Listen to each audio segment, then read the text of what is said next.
Now, as time went by and explorers started traveling by sea to different countries around the world, they then discovered that other areas had goods that they didn't have in their own countries. And this is when international trade started. So, international trade involves importing and exporting goods and services between two or more countries.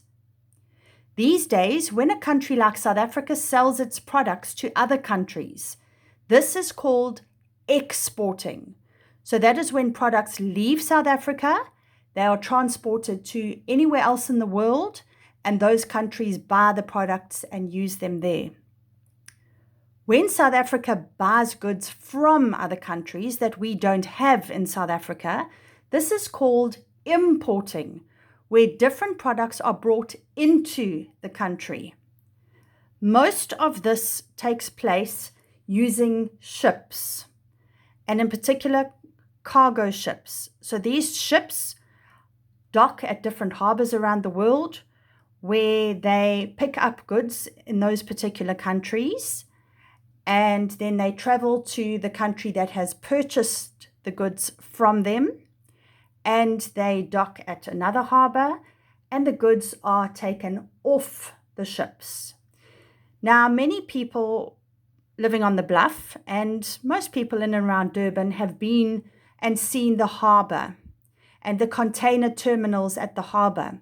And these containers have a whole lot of different types of goods, ranging from food to furniture, to toys, clothes, etc., that are either being brought into the country or imported, or they are being taken out of the country to elsewhere, which is exported.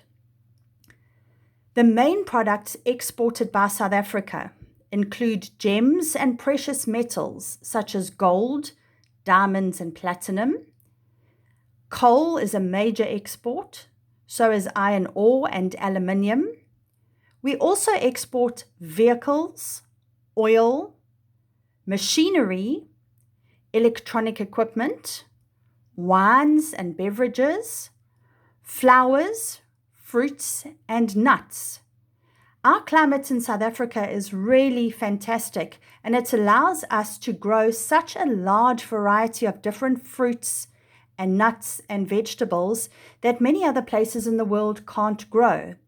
So, for example, a lot of our fresh fruit and vegetables are exported to places like the United Kingdom, where it is too cold to grow many different types of fruits that we are able to grow here.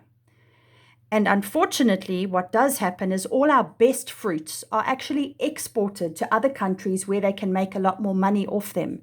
And then whatever's left over is what we get to buy in the supermarkets.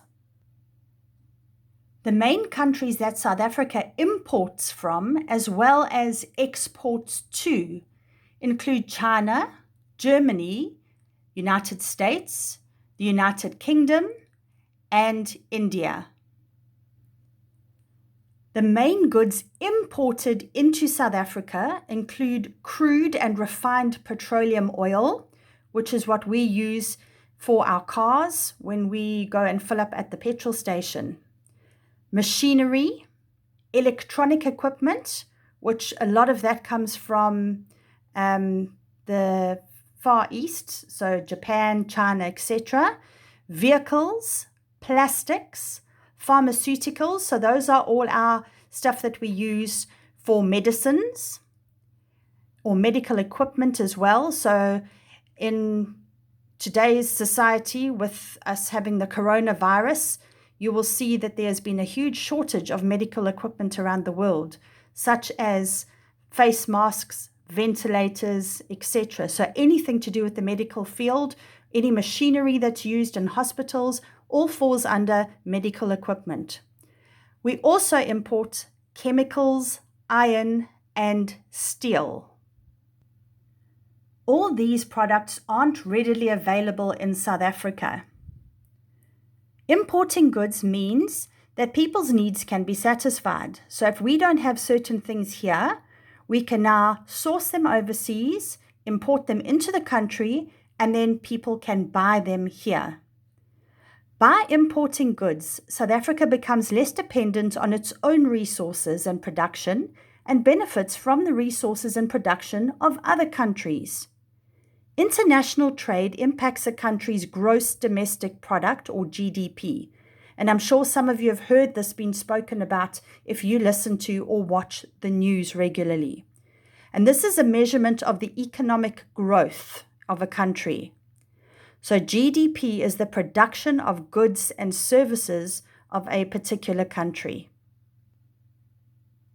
If you have a look at these two photographs, the first one is a picture of a container ship with many, many different sized containers. There are, in the foreground, much longer containers and also some shorter ones. So they are either 6 meters long or 12 meters long. And these are the containers that are used to transport all the goods that I've just spoken about. So international trade between countries has two main components.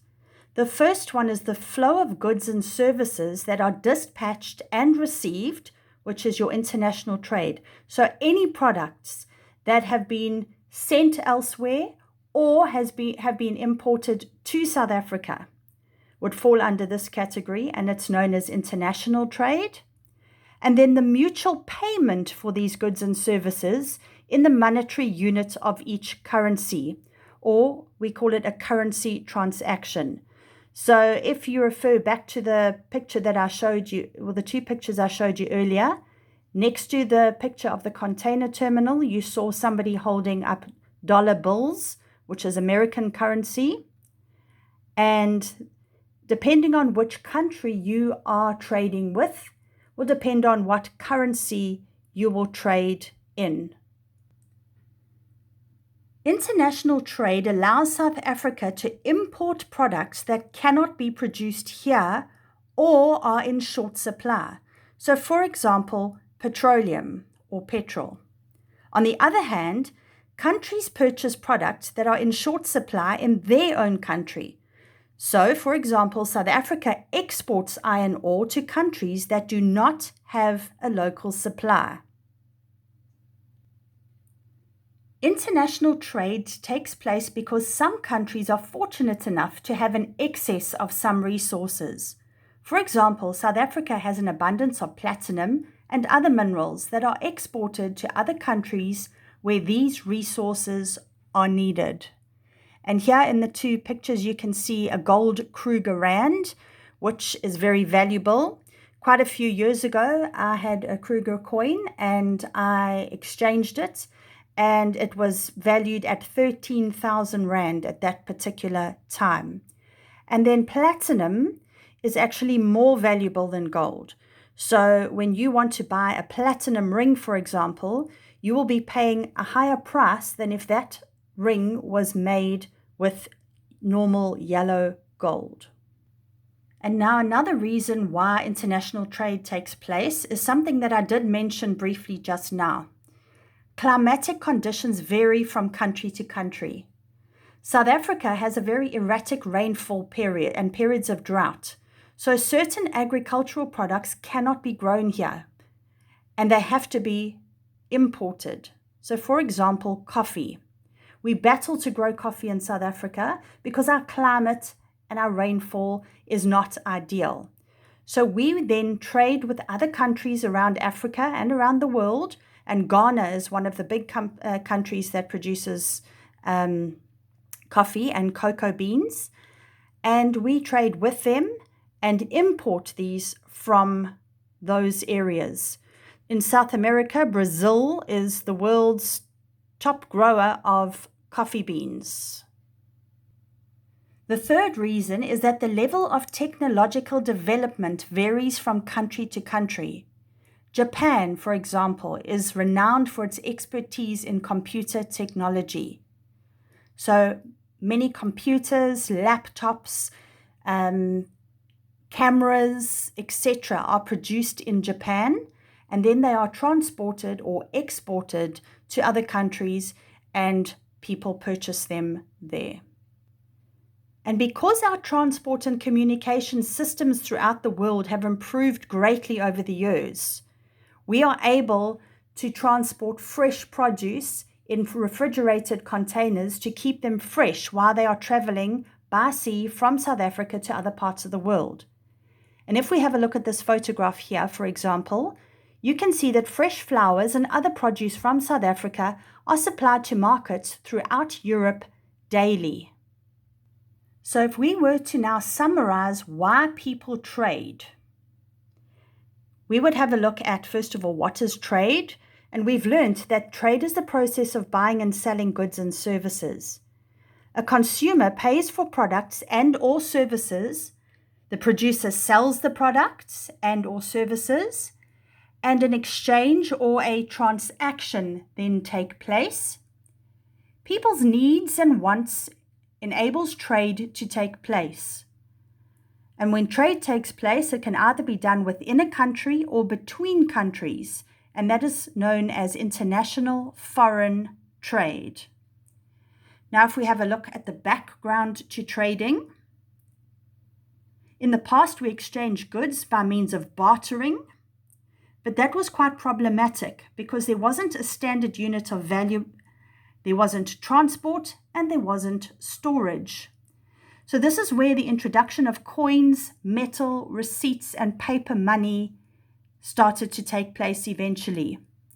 And in present, we now use coin and paper money, and then our cashless money system, which remember I mentioned was using either EFT banking or credit and debit cards.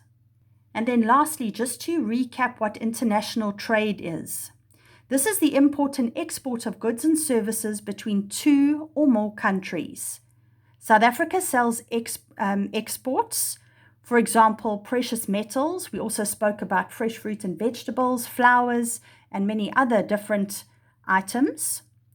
And we buy or import from other countries things such as petroleum oil. This impacts the gross domestic product or the GDP of a country. Trade between countries has two parts. The first part is where you dispatch and receive the goods and services. And the second part is where payment is made using currency transaction. Why does international trade take place? Because some countries have an excess of certain resources, which means that they have too much of a particular thing, and it's too much for the amount of people living in that country. So in order to make more money off those products, they export to countries that do not have any of that particular item. So the excess of resources, for example, could be that we have a large supply of a particular type of fruit, and there's only so much that the South African consumers will buy. So instead, we export to places like different countries in Europe where they don't get those particular fruits or vegetables in that particular region. And they then buy our excess from us, and we still make money off it. And this leads to the next part where we talk about climate. This affects the products grown, and as I've just mentioned, certain countries cannot grow particular products because the climatic regions are not suitable. Also, the level of technology and development impacts what certain countries produce and what certain countries are lacking.